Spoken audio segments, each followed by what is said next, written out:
mind-numbingly frustrating. See, I'm just asking you how you would use it politically. Chris, do you ever not interrupt your guests, or is that all you'd like to do? Now, here's the answer to your question, if you would let me answer it. One of the frustrating parts of the presidency, and Barack Obama is going to find this, is that intelligence reports are mind-numbingly frustrating. You get a report saying Al-Qaeda is determined to attack in the United States. Well, that's not a surprise. Of course they are. It doesn't say where, it doesn't say when, it doesn't say how. So if you get a report like that, what do you do? Do you shut down shipping to the United States? Do you shut down air traffic in the United States?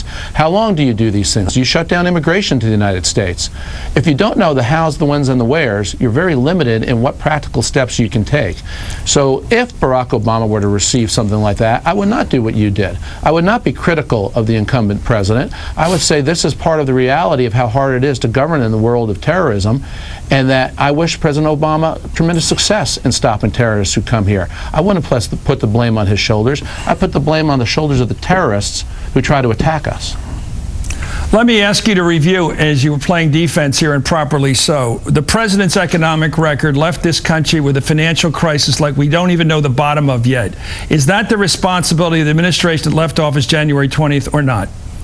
Chris, there's no question the Bush administration left behind a bad recession for President Obama, just as we inherited a mild recession from President Clinton. As a result of the Bush tax cuts, the 2001 recession was very short, very shallow, and it was followed then by, as I said, record-breaking job creation. Right. What I'm worried about now is I think President Obama has taken a very tough, bad situation that he did inherit, but I think all his spending is making it worse. That's what troubles me. You listen to Nancy Pelosi, the Speaker of the House, today say that we need a second stimulus. Well, that's acknowledgement that the first one is a failure. This is what troubles me. We're pouring good money after bad, and I don't think Barack Obama has got it under control.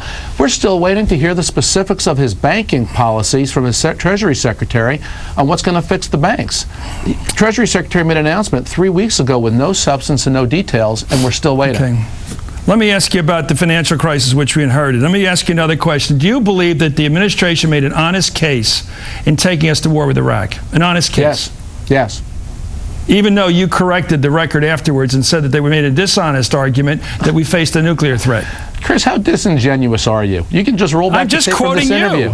Chris, I said we were wrong. I didn't say we were dishonest. Dishonest is your word, Chris Matthews. We were wrong. How did it happen if it wasn't done on purpose?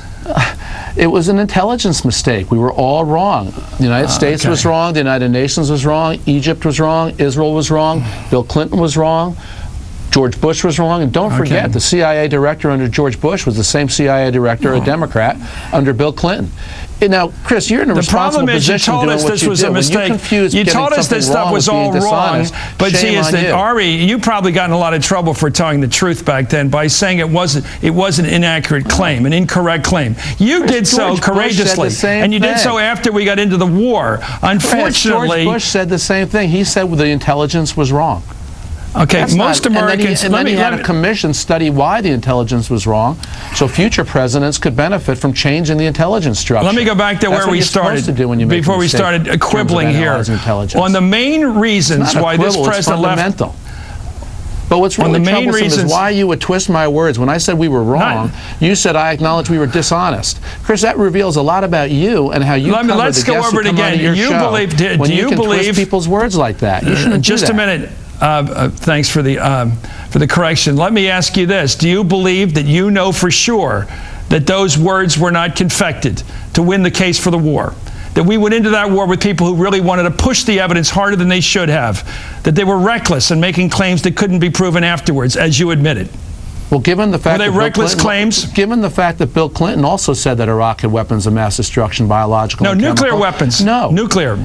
Nobody ever said you guys claimed nuclear. Except, no, Chris, we didn't. Dick Cheney made a mistake on one Sunday show and said nuclear, and he took it back. That's the only time anybody ever said it. Over and over again, Condi Rice and the rest of you said if we didn't go to war with Iraq, over and over again we heard if we didn't go to war with Iraq, if we waited to hear evidence further, we would suffer a mushroom cloud. Condi Rice. The vice president went on Meet the Press and other programs again and again and again, threatening this country. If we didn't go to war with Iraq, we'd suffer a nuclear threat from them. There was evidence presented by your administration there was some sort of delivery vehicle that could deliver a nuclear weapon to this continent. That's what you guys claim. That's how you got the middle-of-the-road people to back the war. And now you backpedal. Afterwards, you admit it was incorrect. Well, other people will have different observations about how hard you pushed. But you pushed to get us in the war, and now you're backing out of it. Now you're coming back and saying, well, you were right even though you took it back.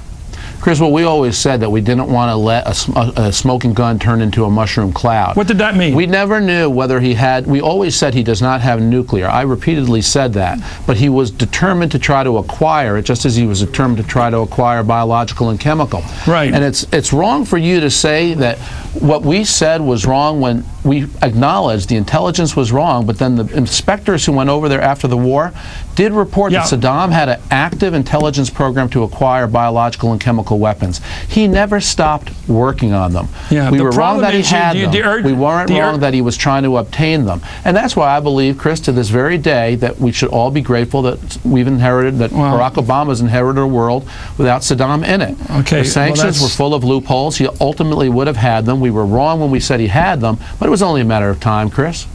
And now we face Ahmadinejad in Iran with no buffer in the region, no threat to his power, no counterpower to him. He's all alone over there as a main threat to our country and to other countries in the region because we removed the only check on his power, which was Saddam Hussein. That's just as legitimate a strategic argument as the one you just made. But what you cannot continue to argue is there was any justification for saying there was a mushroom cloud facing us if we didn't go to war quickly. It was an argument for a quick rush to war, to jam us into the war as quickly as possible with the threat of a nuclear attack on this country. It was made very effectively. I was there at the time, Ari. I was challenging it at the time, and only afterwards did you say it wasn't a correct fact. Chris, I repeatedly said from the podium, and you can find the tape and roll it for your audience, that Saddam does not have nuclear.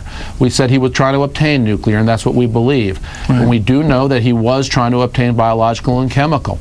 As for your argument about Ahmadinejad, you know, there are some people who believe in the legitimacy of dictator versus dictator, and that's how you have a balance of power around the world. I can't dispute that that is one strain of foreign policy, but when I look at it on balance, I'd much rather not have Saddam in the world. I'd much rather have Libya without its nuclear weapons. Much rather have Syria without its nuclear weapons that it was developing. Three nations, two of which were trying to develop nuclear, no longer have done so under George Bush's watch. I believe that's made for a much more safe and secure Middle East. Well, the truly frightening argument you have just made, the truly frightening argument you just made is anybody in the world we don't like is worthy of a war to take them out of power. And I don't believe that's a justifiable argument, morally, politically, geopolitically, or other. If we don't like a world leader, and there are a lot of them we don't like, we shouldn't go to war with them. Yes or no, was there a war against Libya? The answer is no, and Libya no longer has nuclear weapons. They turned them in. They dismantled their program. Was there a war against Syria? The answer is no. But your argument is that because we didn't like Saddam Hussein, we should have gone to war with him. That's your argument, not mine. That's the argument. Ari, Chris, agree the to issue disagree. was, and I believe this still today, and of course you and I disagree with it, but after September 11th, having been hit once, how could we take a chance that Saddam might not strike again? And that's the threat that has been removed, and I think we're all safer with that threat being removed. And I am glad that we no longer have an administration that uses that kind of argument. Thank you very much, Ari Fleischer. And the American people are happier too. They are. I can assure you, we don't like that thinking anymore in this country. Coming up, President Obama. We all know where you stand.